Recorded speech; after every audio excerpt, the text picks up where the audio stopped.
नमस्कार स्टूडेंट्स। आज अपना महत्वपूर्ण सेगमेंट है वो है करंट जीके पे।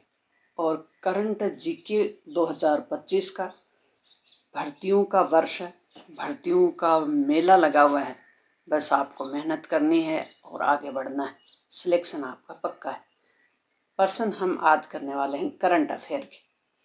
पहला प्रश्न है, ERCP जो लिंक परियोजना है 17 राज्यों के लिए बनी हुई है, चल रही है, कहने का मतलब प्रोजेक्ट अपना, जिसको कहते हैं PKC ERCP लिंक परियोजना का नया नाम है वो क्या रखा गया है?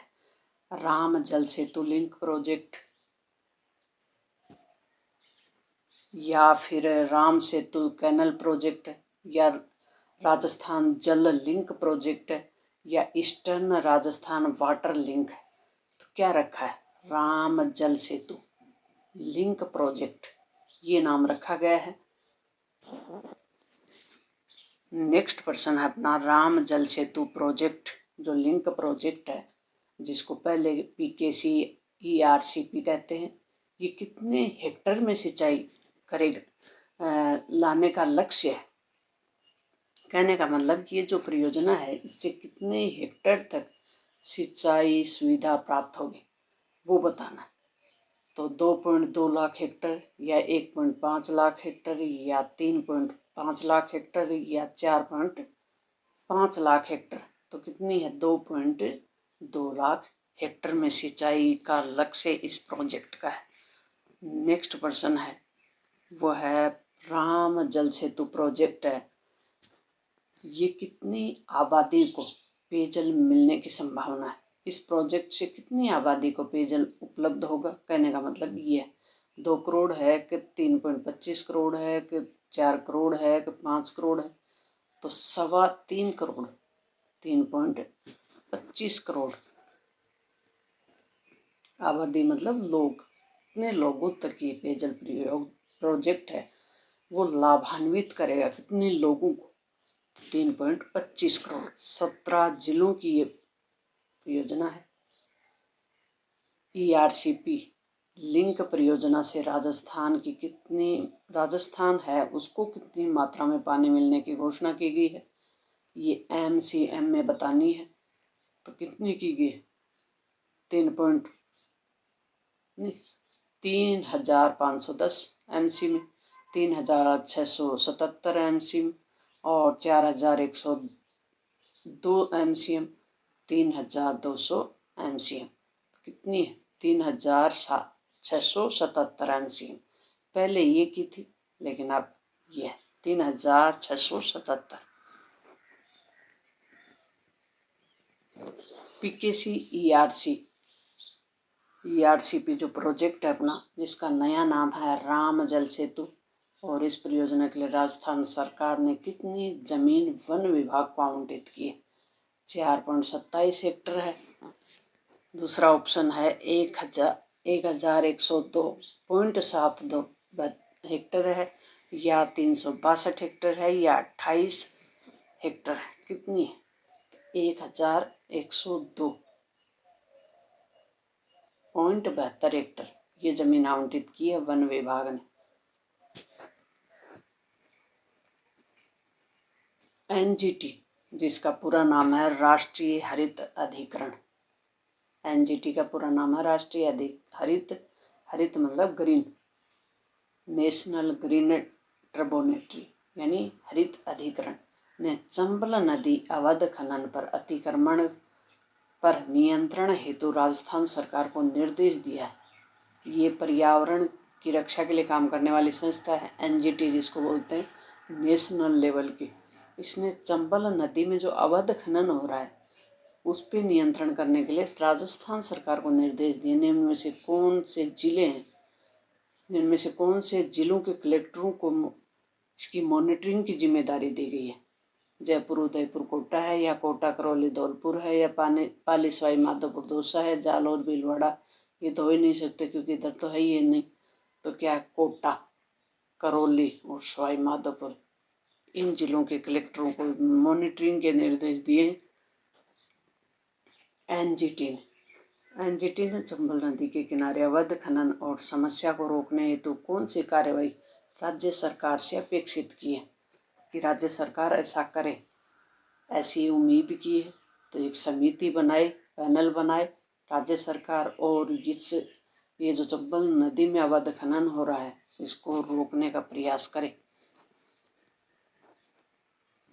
Rajasthan coaching centre control and regulation bill, नियंत्रण और विनियम बनाने वाले एक बिल लाया गया 2025 में।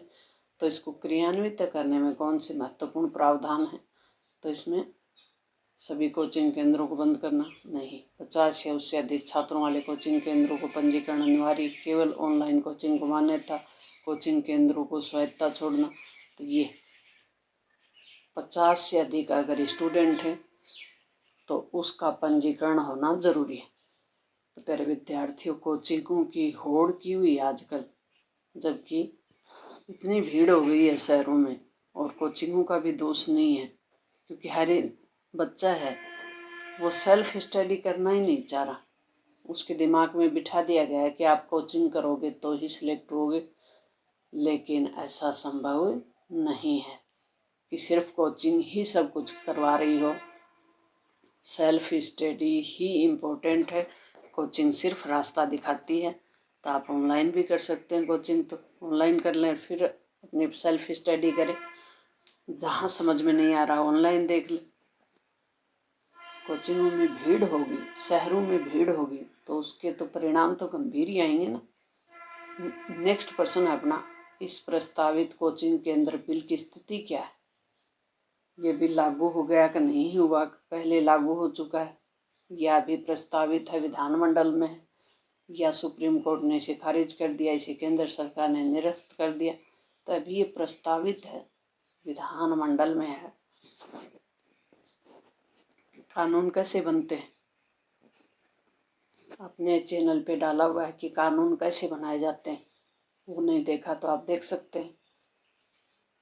नेक्स्ट प्रश्न है अपना, राजस्थान सीएम ने कितने लंबित भ्रष्टाचार ग्राफ्ट संबंधी मामले हैं वो निपटाए 2025 में? संख्या क्या है? 20 है, 38 है, 50 है, 15 है? तो 38 ऐसे मामले हैं।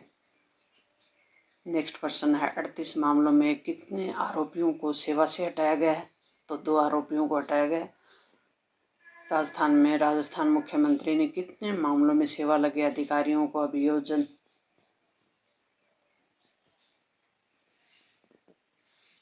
तो ये 5 ऐसे मामले हैं जिनमें अभियोजन की अनुमति दी गई। उन मामलों में कितने सेवानिवृत्त अधिकारियों की पेंशन रोकी गई है? तो ये 9 ऐसे लोग हैं जिनकी पेंशन अभी रोक दी गई है।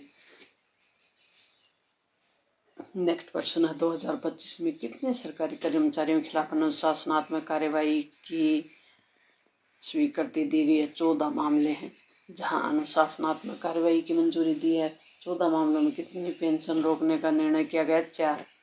राजस्थान की विजन 2047 योजना है जो कि डेवलप्ड राजस्थान 2047 के नाम से है। तो ये कितनी नौकरियों का लक्ष्य रखा गया है? 1 करोड़ लोगों को क्या दिया जाएगा? रोजगार। विजन 2047 योजना में कृषि उत्पादकों को कितने प्रतिशत तक बढ़ाने का लक्ष्य रखा गया? 40% तक। विजन 2047 में महिलाओं की श्रम शक्ति भागीदारी का लक्ष्य क्या रखा गया है? 60% भागीदारी महिलाओं की हो। राजस्थान असेंबली ने किस विधेयक को पारित किया जिसमें जयपुर में रिम्स, जिसको कहते हैं Rajasthan institute of medical science, स्थापित करने का प्रावधान किया है? तो ये कौन सा अधिनियम है? Rajasthan university of health science amendment bill 2025। RIMS Jaipur किस लक्ष्य में सेवा देगा? तो चिकित्सा सेवा, सुपर विशेषता के साथ जो चिकित्सा शिक्षा होगी उसकी यहाँ सुविधा होगी।